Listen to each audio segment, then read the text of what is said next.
ஒரு பெரிய ரகசியத்தை தெரிஞ்சுக்கோங்க.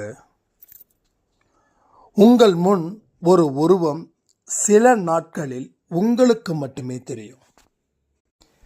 இதனால நீங்க வாழ்க்கையை இழக்க வேண்டுமா? யார் உதவியும் இல்லாமல் உங்களால் இந்த வாழ்க்கையை வெல்ல முடியுமா? இவர்களை மட்டும் நீ சொந்தமாக்கினால் நடக்க இருக்கும் அதிசயம்.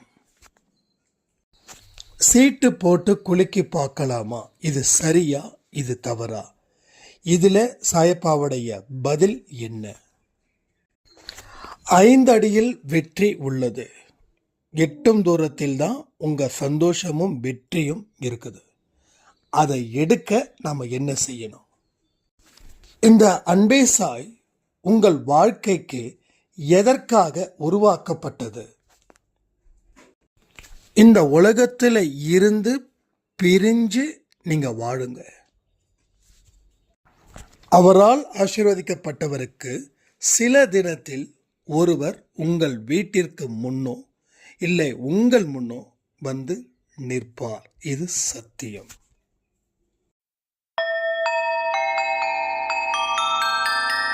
ஓம் சாயிரா சாயிரா, ஓம் சாயிரா சாயிரா, ஓம் சாயிரா சாயிரா, அன்பே சாயிரா, பேரன்பே சாயிரா, அகிலம் தளிக்க ஆத்மா விழிக்க அனுதினம் சாயிரா, எங்கள் அன்பே சாயிரா.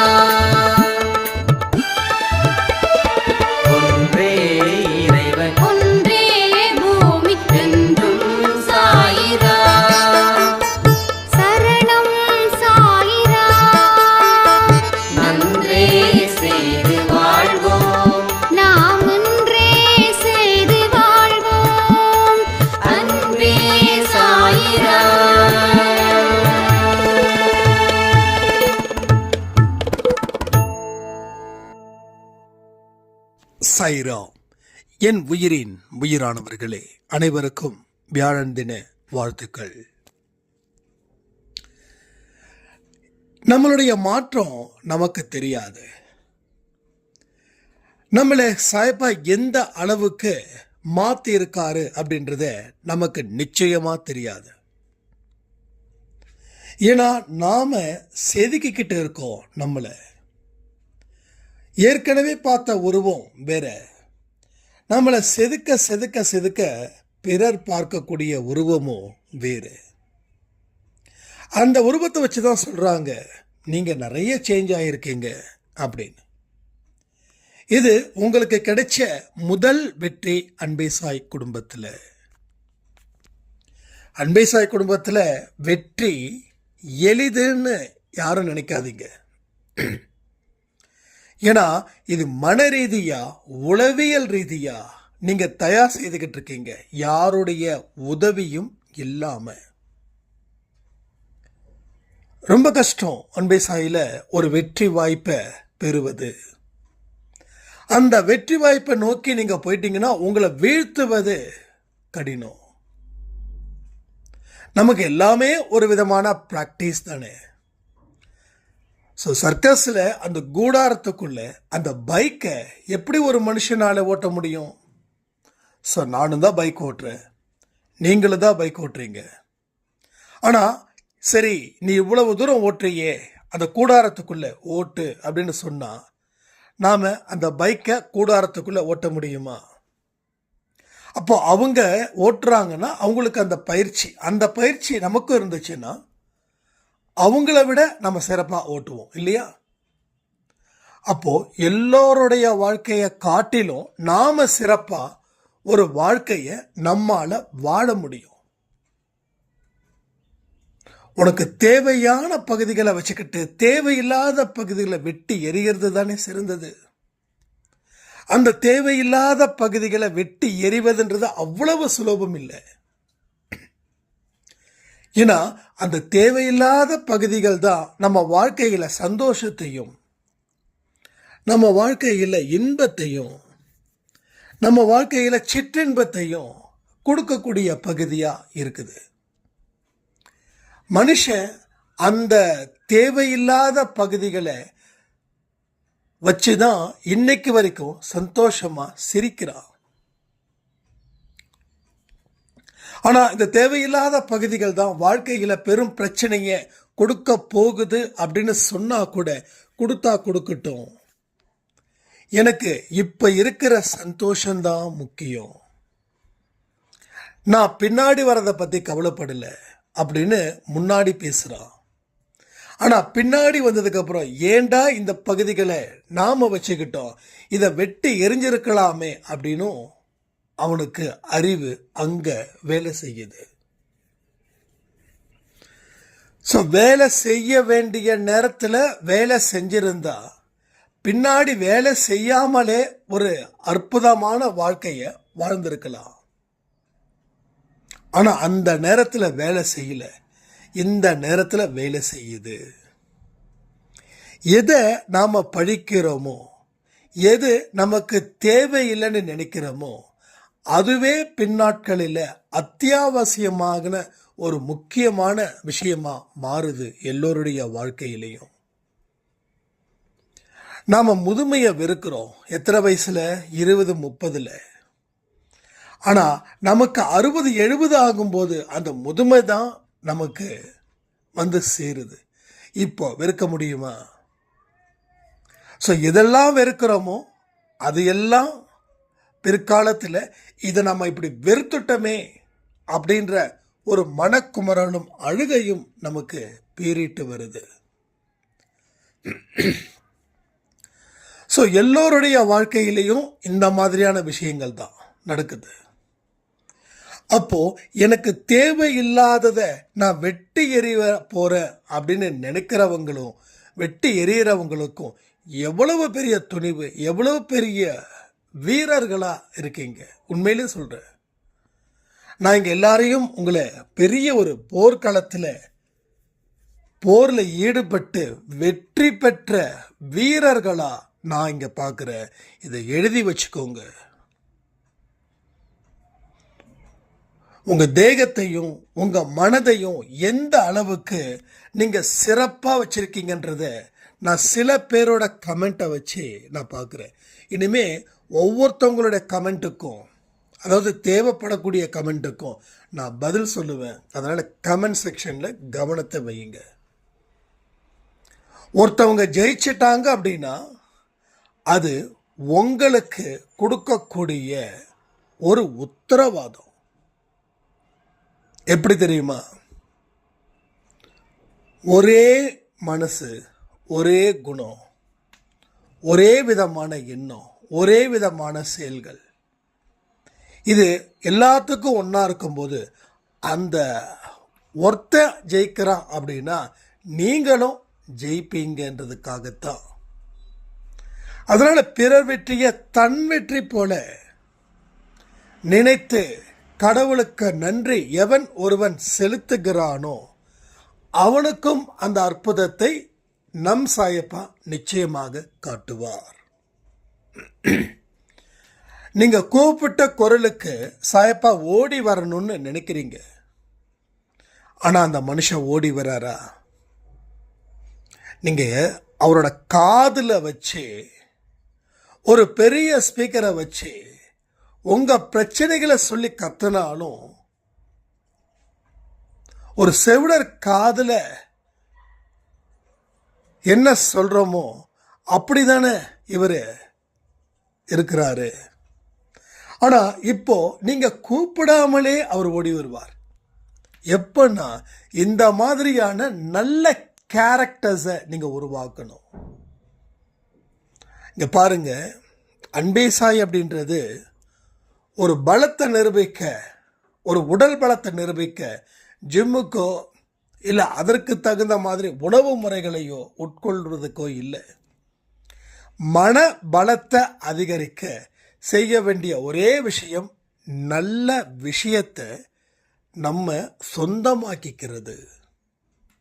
ஸோ நல்லோர்களை சொந்தமாக்கி கொள்வது, நல்லோர்களை சொந்தமாக்கி கொள்வதன் மூலமா நாம கடவுளையும் சொந்தமாக்கி கொள்ள முடியும். நல்லவர்களை சொந்தமாக்கி கொள்வதன் மூலமா நீங்க கடவுளையும் சொந்தமாக்கி கொள்ள முடியும். கடவுளே உங்களுக்கு சொந்தக்காரராக இருந்தா உங்க வாழ்க்கையில வரக்கூடிய மாற்றம் எப்படிப்பட்டதா இருக்கும் அப்படின்றத நீங்க நினைச்சு பாருங்க.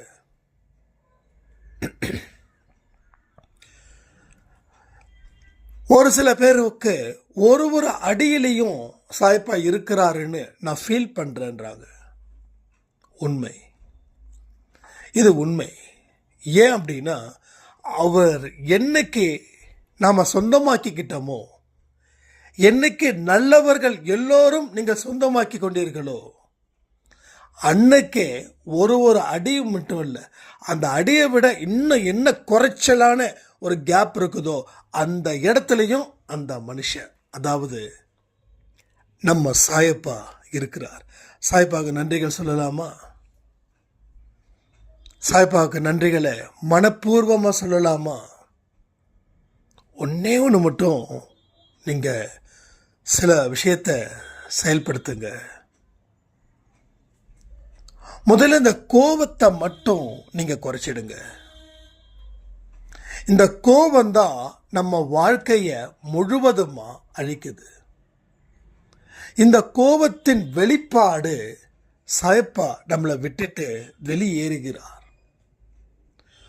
ஒரு விஷயத்துக்கும் அதற்கு தகுந்த மாதிரி சில சம்பவம் நடக்கும்ல, அந்த சம்பவங்களில் ஒன்றுதான் நீங்க என்னதான் நல்லவராக இருந்தாலும், நீங்க நல்லதுக்கே போராடினாலும், ஆனா இந்த கோபத்தை மட்டும் ஒரு கட்டுக்குள்ளேயோ இல்லை கோபம் இல்லாத ஒரு இடமாகவோ உங்களை நீங்க மாத்திக்கிட்டீங்கன்னா அன்பே சாயில கிடைக்கக்கூடிய வெற்றி உங்களுக்கு சிறப்பாக கிடைக்கும். சிந்தாம சிதறாம உங்களுக்கு கிடைக்கும். ஒரு சின்ன அளவு கூட அது சிந்தாது சிதறாது. அந்த வெற்றியை தான் நீங்க பெறணும். சிந்தாமல் சிதறாமல் உங்களுக்கு வெற்றி உங்களை தேடி வரும். நீங்க வெற்றியை தேடி எந்த காரணத்தை கொண்டும் போக வேண்டாம். ஏன்னா வெற்றின்றது மற்றவர்களுக்கு எங்கேயோ, ஆனா அன்பேசாய் குடும்பத்தில் உங்களை இணைச்சிக்கிட்டீங்கல்ல, அப்போவே வெற்றி எங்க தெரியுமா இருக்குது? இந்த சின்ன வயசுல ஒரு விளையாட்டு விளையாண்டுருப்போம்.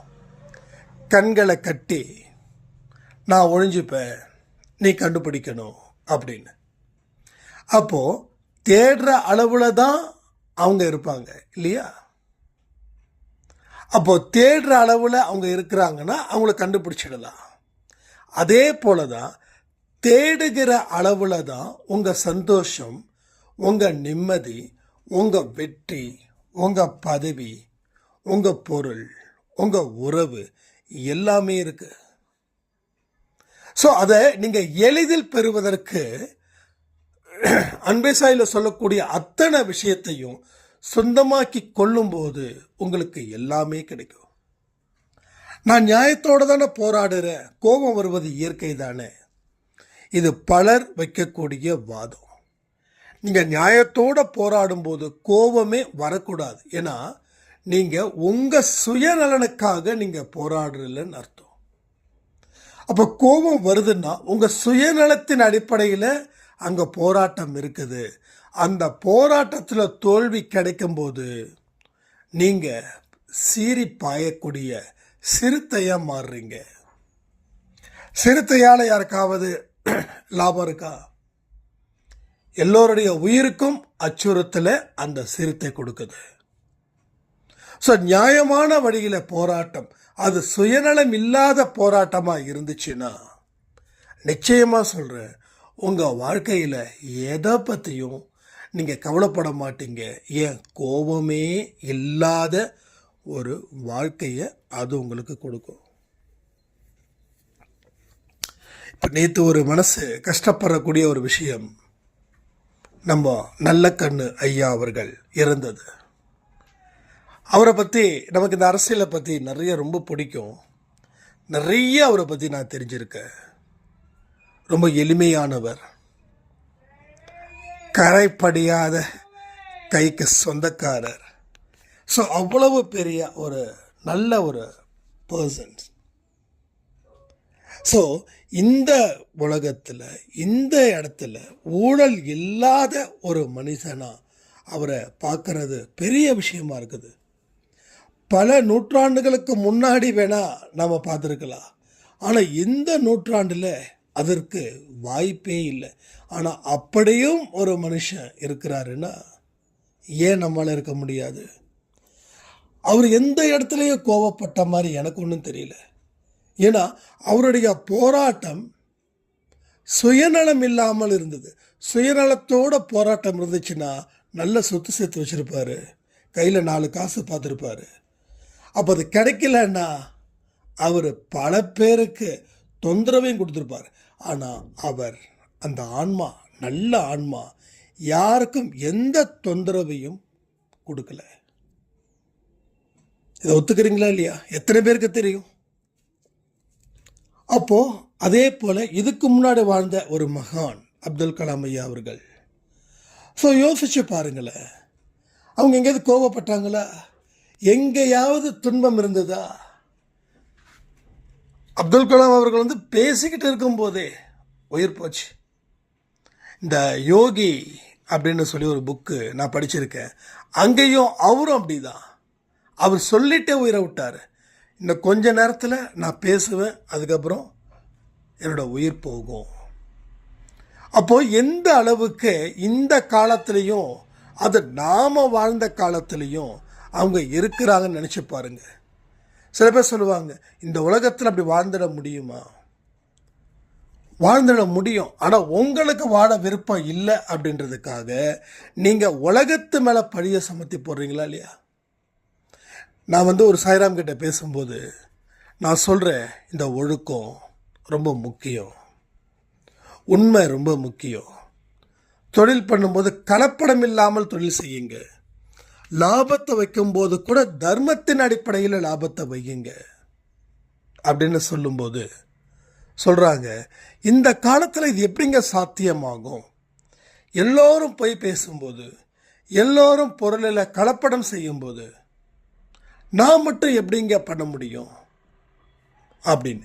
இப்போது என்ன அர்த்தம் அப்படின்னா, இவருக்கும் அதில் விருப்பம் இருக்கிறதால தான் அதை சொல்கிறார். இப்போ நான் சொல்கிறேன், ஒரு 100 பேர் விஷம் குடிக்கிறாங்க, நாம் குடிச்சிருவோமா? நாம் குடிச்சிருவோமா? மனசாட்சி தொட்டு சொல்லுங்கள், நாம் குடிப்போமா? அதே 100 பேர் மொட்டை மாடியிலேருந்து கீழே குதிக்கிறாங்க, நாம் குதிச்சிருவோமா? சரி, ஒன்றும் வேண்டாம், சர்க்கஸில் அந்த கூடாரத்துக்குள்ளே பைக் ஓட்டுறாரு, அவர் ஓட்டுறாரு, அவர் மாதிரி 10 பேர் ஓட்டுறாரு, நம்ம ஓட்டுவோமா? ஏன் அதுக்கெல்லாம் மனசு ஆசைப்படலை? ஏன் இதுக்கு மட்டும் மனசு ஆசைப்படுதுன்னா,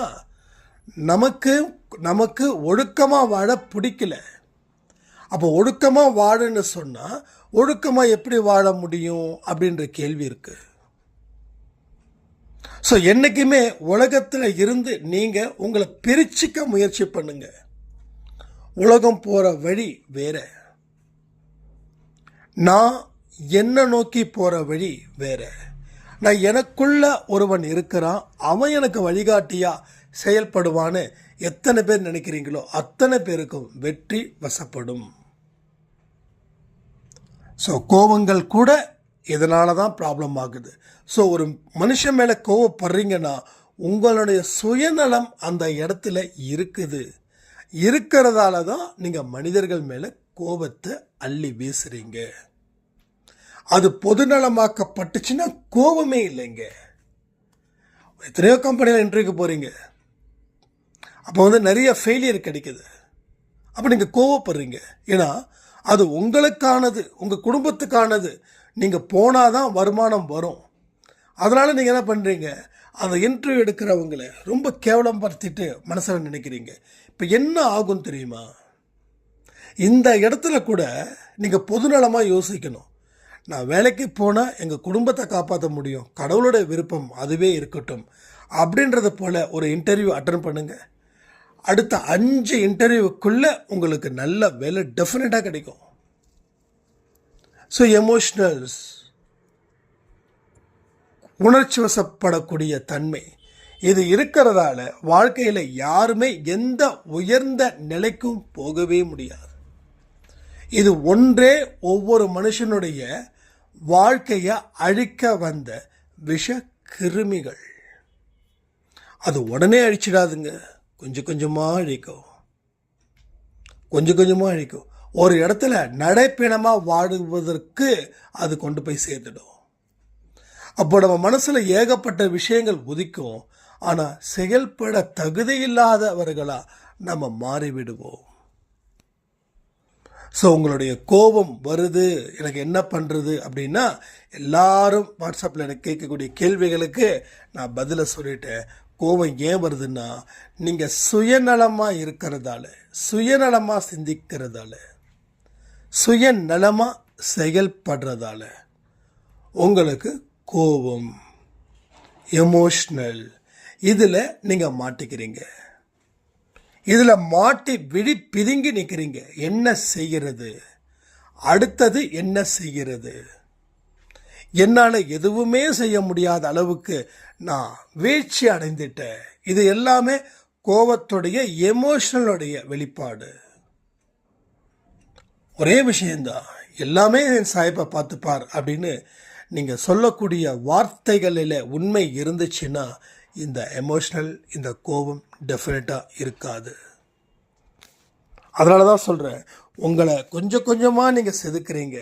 அதுக்காக உங்களுக்கு பல நன்றிகளை நான் சொல்லிக்கிறேன். ஏன்னா அன்பேசாய் குடும்பத்தில் ஒருத்தவங்களும் சரி, 1,00,000 சரி, அந்த 1,00,000 பேரும் பாஸ் ஆகணும். அதுதான் முக்கியம். இயல்பான நிலையில் நீங்கள் இருக்க முயற்சி பண்ணி பாருங்க. உங்களை தாண்டி ஒரு விஷயம் நடக்குதுன்னா அதை பற்றி கவலைப்பட வேண்டாம். உங்களால் கண்ட்ரோல் பண்ண முடிஞ்சும் ஒரு விஷயம் தாறுமாறாக நடக்குதுன்னா அதை சரி பண்ணுங்க. அதுக்காக கவலைப்படாதீங்க. கவலைப்பட்டால் துக்கம், சரி பண்ணால் வாழ்க்கையில் இன்பம். துக்கம் வேணுமா, இன்பம் வேணுமா, ரெண்டே ரெண்டு தான்.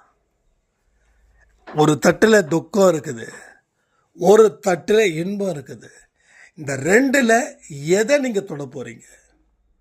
அதே போல் இன்னொரு சாய்ராம் சொன்னாங்க, சீட்டு போட்டு நான் குலுக்கி பார்த்தேன், அதில் அவர் விருப்பத்தின்படி தான் ஒரு சீட்டை எடுத்தேன். ஆனால் சீட்டை எடுத்த எனக்கு வாழ்க்கையில் பல பிரச்சனைகள். ஏன் இப்படி நடக்குது அப்படின்னு ஒன்றே ஒன்று சொல்லட்டுமா? இது நல்லா புரிஞ்சுக்கணும். சீட்டு போட்டு குலுக்கி போடுறதுல தப்பே கிடையாது. ஆனால் நீங்கள் எந்த மனநிலையில் போடணும்? ஃபார் எக்ஸாம்பிள், ஒரு வீட்டை மாற்றணும் அப்படின்னு நீங்கள் நினைக்கிறீங்க. இப்போது மாற்றினா பிரச்சனை சால்வ் ஆகிடுமா, மாற்றலாமா? இப்போ ஏன் மாற்ற முடியாது அப்படின்னா, இதை மாற்றுறதே ஒரு பெரிய ப்ராசஸிங் இல்லை. மறுபடியும் வீடு பார்க்கணும், மறுபடியும் இந்த திங்ஸ் எடுக்கணும், மறுபடியும் இந்த திங்ஸ் எல்லாம் கட்டணும், மறுபடியும் அதுக்கு உண்டான செலவு, டிரான்ஸ்போர்ட்டிங், அட்வான்ஸு, அங்கே இருக்கிற மக்கள் எப்படி, இந்த மாதிரி சில கன்ஃபியூஷன்ஸ். ஆனால் மாற்றணுன்ற ஆசையும் இருக்குது. ஆனால் இதில் ஏகப்பட்ட சில விஷயங்கள்லாம் நம்ம செய்யும்போது அதை செய்கிறதுக்கு முன்னாடி அப்படா அப்படின்ற மாதிரி ஒரு டயர்டாகிடுது. அப்போ என்ன பண்ணுறோம், இந்த கன்ஃபியூஷனில் நம்ம சீட்டு குலுக்கி போடுறோம். இப்போ அது என்ன தெரியுமா ஆகும்? நீங்கள் எதை மனசில் ஆசைப்படுதோ அந்த சீட்டு தான் உங்களுக்கு கிடைக்கும். அது புரிஞ்சுக்கோங்க, அது புரிஞ்சுக்கணும், நல்லா புரிஞ்சுக்கணும். அப்போது நீங்கள் அவருடைய விருப்பத்தின்படி நீங்கள் மாறுவதா ஒரு கற்பனை பண்ணுறீங்க. உங்களுக்கு பிடிச்சிருக்குது, 90% மாறணும்னு நினைக்கிறீங்க. அவங்கவுங்க மனசின் படி அது நடக்குது. ஓகேவா? அது மனசின் படி அது நடக்குது.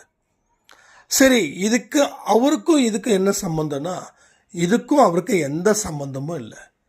உன் மனசுக்கு என்ன பிடிக்குதோ அதை அறிவை வச்சு சிந்திச்சு பார்த்து நீ முடிவெடு. நீ என்ன முடிவெடுத்தாலும் நான் உனக்கு சரி பண்ணுவேன். ஆனால் அறிவை வச்சு செயல்படு. எமோஷனலை வச்சு செயல்படாத. எமோஷனல் வச்சு செயல்பட்டா நீ எத்தனை தடவை சீட்டு குலுக்கி போட்டாலும் அது உனக்கு சாதகமாக தான் இருக்கும். ஆனால் உன்னால் ஒரு விஷயத்த 100 பாயிண்டில் ஒரு 70 பாயிண்ட்டு சரின்னா நீ செஞ்சுடு. தப்புன்னா அதை பற்றி செய்யாமல் வேறு விஷயத்தை பற்றி பேசு.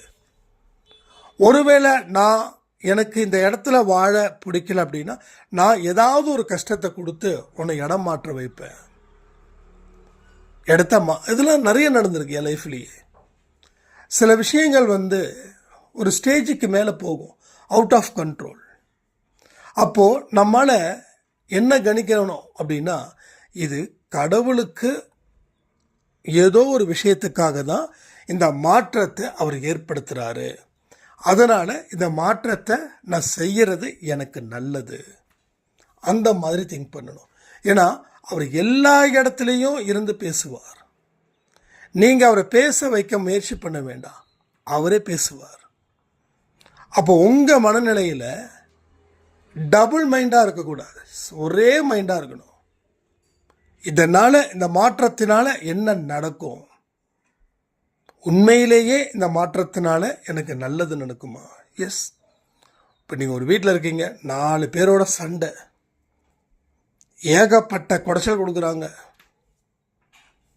வண்டி நிறுத்தக்கூடாதுன்றாங்க, ஒரு சின்னதாக தண்ணி அவங்க வாசலில் போனால் உடனே மூஞ்ச காட்டுறாங்க, உங்களை பார்த்தாவே முறைக்கிறாங்க, உங்களை பற்றி தப்பு தப்பாக சொல்கிறாங்க. இப்போ கடவுள் என்ன சொல்கிறாருன்னா, நீ மாறுவதற்கு உண்டான ஒரு நேரம், அதனால தான் உன்னை சுற்றி இப்படி நடக்குது, அதற்கு உண்டான ஏற்பாடுகளை நீ செஞ்சிடு அப்படின்றார்.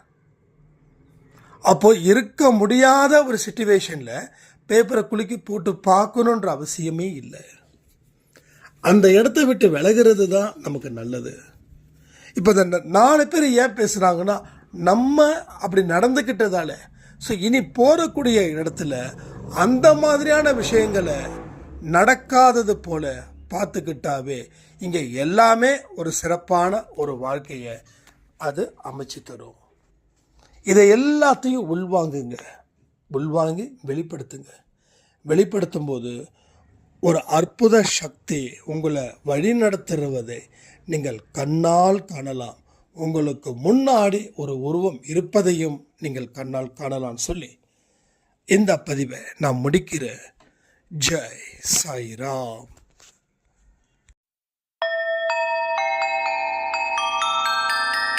ஓம் சாயிரா சாயிரா, ஓம் சாயிரா சாயிரா.